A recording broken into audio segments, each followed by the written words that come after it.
Welcome back to Token Tech. Today I'm going to be talking about this laptop right here. Now, give me a second. Let me take off my headphones because they're kind of getting in the way. All right, so recently I picked up this laptop. This is a Samsung Galaxy Book S, and I picked it up for $450 from Samsung.com. I do not recommend this laptop at all at retail. Retail, this is about $1,000, $950, something like that. 450, I think it's pretty good. Less than that is even better. Some people were lucky enough to pick this up on sale for $300, but it definitely isn't worth retail. I wanted to get that out of the way at the top of the video because I don't want people to think that I'm giving compliments to this laptop at $1,000. I like this laptop as a sub $500 laptop. I don't like it above $500, okay? So everything I say here is because I got it at a cheaper price. And I would only recommend you to get this laptop if you think it's the right laptop for you and if it's under $500. So I'm just getting that out of the way right now. Okay, so I'm not going to get into too much of the details of this laptop only because there's plenty of other videos that do that in terms of IO, in terms of, all of the intricacies of how this is designed and all that stuff. I'm going to talk about the experience of actually using this laptop because I don't think enough people have done that and actually have lived with it for any long period of time. I've had this for roughly a month now, and so I'm giving you my actual feedback of what it was like to use this at home, at work, and everything in between. Okay. So first things that you're going to notice about this laptop, premium feel and design. It's made out of aluminum. It is very rigid and stiff. It has that premium, expensive feel to it. So it did get that part right. So for $1,000, it feels like $1,000 laptop. For $450, it still feels like $1,000 laptop. So it's really good if you get that on sale. Other key things that I really like about this laptop is the back.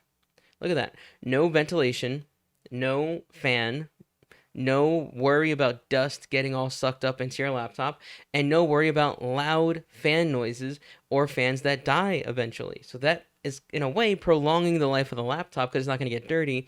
It's not going to have any hardware failures because, the fan isn't going to run out.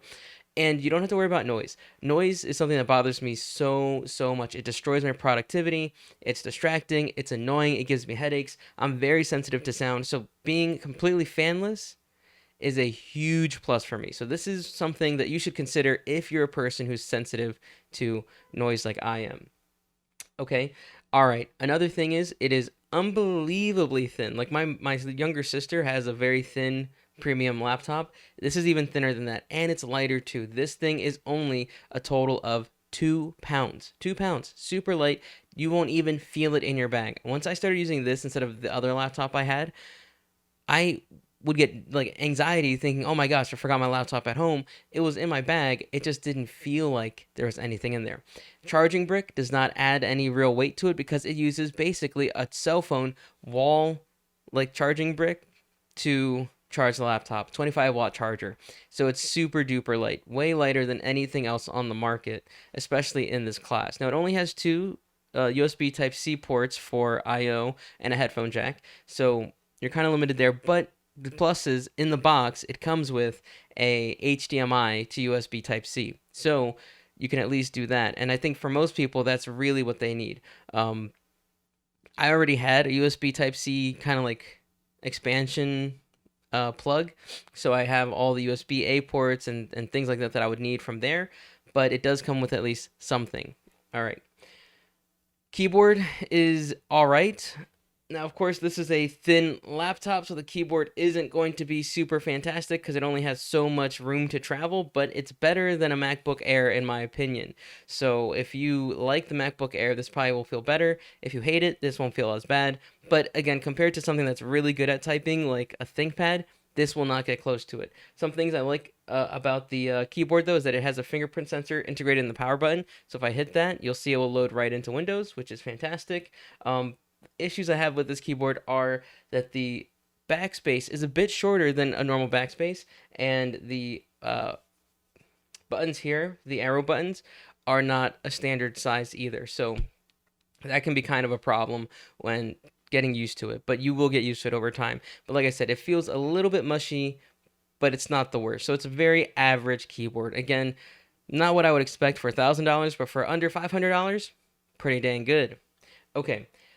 This is really designed for somebody. Oh, and as you saw, the screen is gorgeous. Okay, so that it does have. Cheap laptops typically have garbage screens. This screen is an IPS 1080p touchscreen 60 hertz from Samsung. It looks gorgeous. Okay, so that's a big plus. All right, the performance is not very good. So if you are thinking about gaming or video editing or anything like that, not very good. It can multitask okay, like it's not fantastic at multitasking, but you can multitask a little bit. It really is designed to be basically like a super lightweight, super portable, absolutely quiet office desktop or office laptop, okay? You're not going to be running tons of applications. You're not going to be running a lot of heavy or extreme applications. You're running office stuff, web browsers, things like that,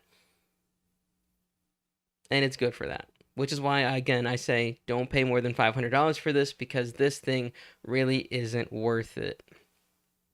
This is for somebody who is on the go, who needs all day battery life, and who doesn't do anything too intensive on their laptop. See, I have a desktop, and so I do all my intense stuff here, gaming, editing, whatever on here. This is for work, and I'm a teacher. I need it to last all day. I need to be able to go from classroom to classroom with it. I need to be able to do PowerPoints from it, Zoom calls from it, and use web browsers and things like that. So for me, this does the trick. And it's super thin, it's super light, it's very portable, it's absolutely silent. It's a great laptop. I wouldn't pay $1,000. I would pay $450 or less for it. Um, but aside from that, it's decent. You will have total app compatibility, being that it's an Intel processor, so you don't have to worry about that. But again, if you want to game, if you want to develop software, if you want to do video editing, this isn't it. Buy something else with your $1,000 or with your $500 or wait and buy a desktop when parts are more available. But if you need something to take on the go, you don't want anything loud, you don't want anything bulky, you want something super light, super thin, battery all day, premium look and feel, this is where it's at. I'll let you know if anything terrible happens with this thing, but it's a pretty solid little office PC. Okay, quickly before I forget, I kind of forgot to put this in the main video, so I'm recording this a couple minutes after I finish recording the first part. Two things I want to mention really quickly about this laptop. One, Linux support is non-existent. I tried running Linux on it. I tried getting it to work. It would not work. I spent a couple hours of my life trying to do that, and so I gave up. If you want to do that and get Linux up and running on this, more power to you, go ahead, but Linux is not going to really work on this, so if you're a Linux user, not for you. Secondly, I've had this weird issue with it going to sleep. So I thought it was just because of time, so I would close the laptop, leave it on overnight, and the next morning at work, open it, and I would have to power cycle it because it just wouldn't work, just wouldn't do anything for me. However, I also ran into another issue where while I was giving a lesson, so it was only about 10 or 15 minutes long, this thing fell asleep, which is fine. That's what it's supposed to do to save energy. But I couldn't get it to come back.